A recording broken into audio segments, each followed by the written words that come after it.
friends, enemies, and those of you who have yet to decide which one you are.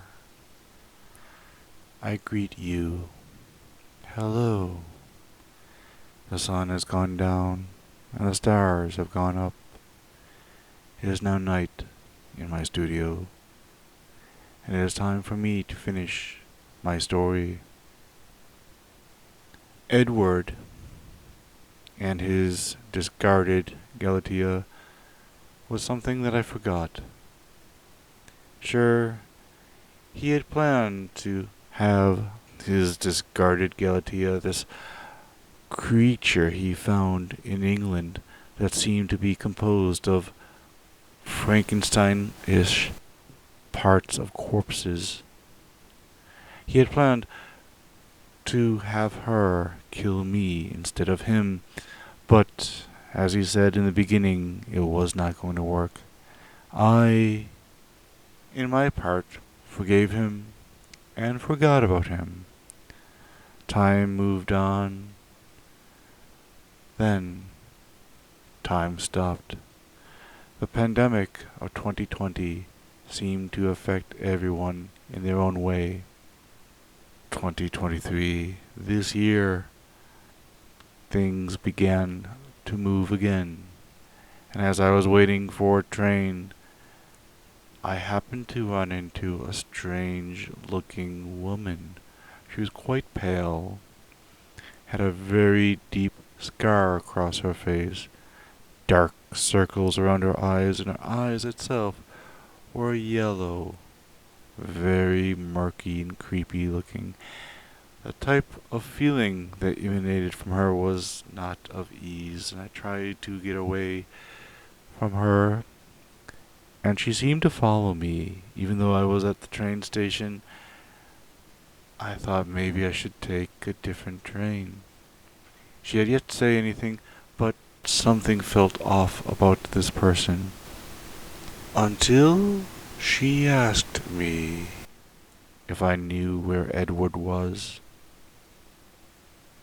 At first, Edward did not come to mind, and I was very confused. Then she reminded me that a few years back I had met him in a cafe in a shopping mall where he told me his fantastic story of England and a villa. It slowly came back to me, and I realized that no, I have yet to talk to Edward, and I was half ashamed that I had not thought of him in such a long time, but then again, we were never that close. She looked at me and said that I had given him some very good advice that she also was able to use. Oh? I asked. What exactly was that advice? Completely forgetting what I had said to him before we parted ways, she said that I had advised him to make friends with the doctors and medical community and travel, which is something he did, and she happened to be a part of it somehow. Looking at her very carefully, I wasn't sure exactly what she meant.